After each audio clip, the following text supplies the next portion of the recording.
saw the video that they put out of everybody in the locker room, but just kind of your reaction to when you found out you won Coach of the Month. Yeah, it was it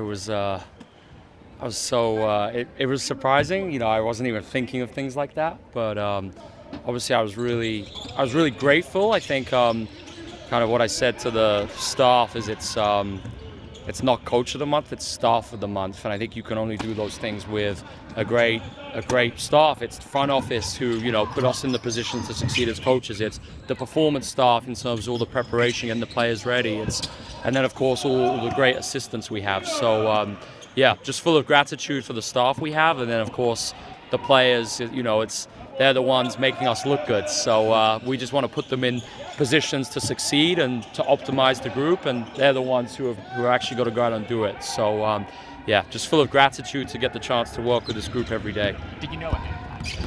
Did Vanya break the news to you? So we had a team film session, and we always do. We start with a funny or a fantastic video before we do the film, and that was the segment for the team film before we did the scout.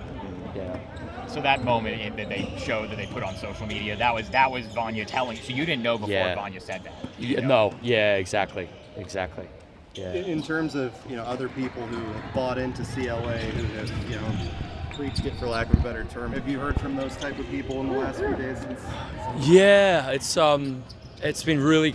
Obviously had a lot of text messages, which is always nice, but I think it's it's a good win just for the CLA community, because there's so many coaches out there who have been trying to push this, and it's a little bit different, and I think it's you got to be really brave sometimes to do things differently and to go against the grain. So I think it's there's so many great coaches out there, and I think it's just got to keep going through the highs and lows. What's your overall assessment, knowing you're basically the first quarter through the first season? Yeah, I think we're in a really good place. I'm really happy with the type of basketball we're playing, and I think it's, even in that Golden State game, just, to get it back to 7 was great, and I think it was obviously a historic three-point shooting night from them.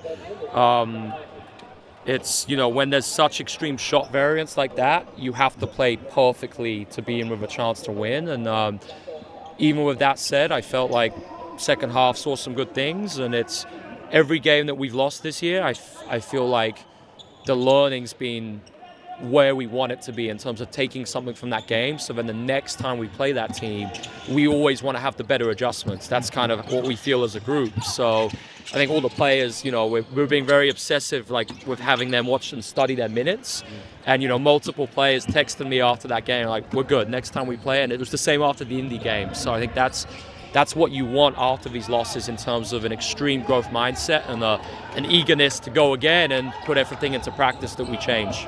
You talk about playing as a team of joy. How much of a joy is it to have Pancake here run around the court? Yeah, out there too. It's great. That's the type of culture we want here. Just, it's the fact like Meg can bring Pancake to a practice, and it's, it's relaxed. It's a great environment. We're here to get better. That's what we want. How much do these practice players out here help your team get better too? Oh, they're a huge part of Staff of the Month. Just in terms of how we use them, like it's the hours that we put in, we're going through the practice 2 hours before the practice, and the details of where I want them to stand, the angle of the hands, the execution of a defensive cover. And sometimes I can be on them because it's that important, because if they're guarding something wrong and it's not the picture we're going to see in the game, it changes everything. So these guys are the MVPs. They're a huge part of what we do, and they're a special part of the program. Frida has been improving kind of steadily each game. When you guys drafted her, did you anticipate moving her up to the main roster as quickly as you did? And what do you think is going to happen the rest of the season? Yeah, so it's a great question. I think, in essence, I say yes, because I think we really saw some things on film that stood out. I actually did a scout trip with Vanya, and we saw a game in Lyon where it was Germany against France. And Frida, to be honest, had a quiet night, but still she was always in the right place at the right time. And I think that's something with scouting that, I think a lot of time it's those things, that those traits are missed. And I think it's, that's kind of becoming, I think, the new competitive advantage in scouting, where you're not just looking at like athletic profiles and obvious numbers, but it's those subtleties which I think are really important.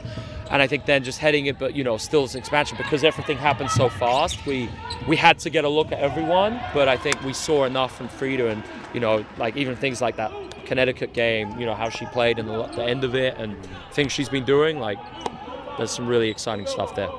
Do you feel like this was potentially an ideal scenario to implement CLA on this sort of team-wide scale because these players are all coming from different places? It's all new for all of them. Yeah, I think it's a perfect environment, especially I think it's like the age of the team.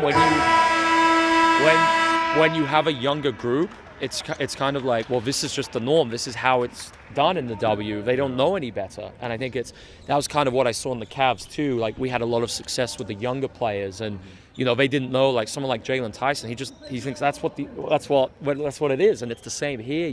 It's when players come in and they see a different training culture, and they just do that from day one, and they don't know what it is to do a spot shooting routine, or they just do all this stuff and embrace it from the start. So it's been the perfect kind of canvas, I guess, just to paint and try new things. Are you surprised by how quickly it's taken them to implement your strategy, and also just the overall team culture of this franchise being so young? Yeah, so I think culture-wise, we talk about that every day, and it's not the wishy-washy stuff. It's more about the values, the behaviors, and what this needs to look like on the court. Because it's obviously everyone saw at the start of the season what the every analytical model had 9 or 10 wins. Yeah. And we spoke about how I'm never going to talk about wins or losses. That's just not my thing. It's the process. It's every day. It's creating that culture where this is a long season, right? We're gonna have our highs, we're gonna have our lows, but it's like when a losing streak comes, it's like, are we showing up the same way? Are the fans coming and they're still just as excited to watch us because they feel like we're still playing really hard and leaving everything out on the floor?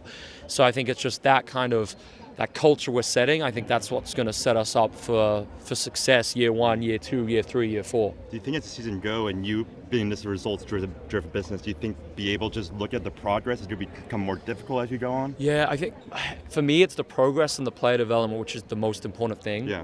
I don't want to get ahead of ourselves with these wins, because these wins can't come at the cost of, our being in a position where our young players are still getting tons of minutes and developing and being where we want to be in year 2, year 3 to, obviously we want to be like a top 4 team in the league by then. So then it has to be very intentional with the roster construction, who's playing minutes. And I think that's why right now it's great, because young players are playing a lot and we're just happening to, to win some games, which is great. But it's definitely a case of process over outcome.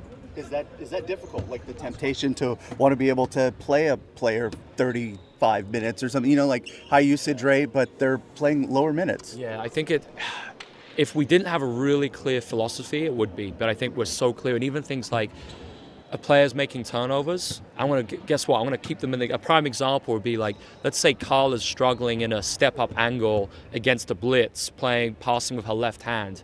Well, tactically, we could go away from that. But is that helping us in 2 years when that's just going to happen and Carla needs to create advantages? So it sounds a bit crazy, but I'm actually maybe going to tell her, all right, we're going to get to step more. And you're struggling, but instead of going away from it, you need to problem solve this and find a solution. So maybe in this ATO, I know you're bad going to this hand in this part of the floor, so we're going to do that for this ATO. And that's the type of philosophical alignment, we have to have from everyone in the organization, where it's putting the Portland Fire in the best place long-term to succeed and being willing to take some short-term hits to achieve that.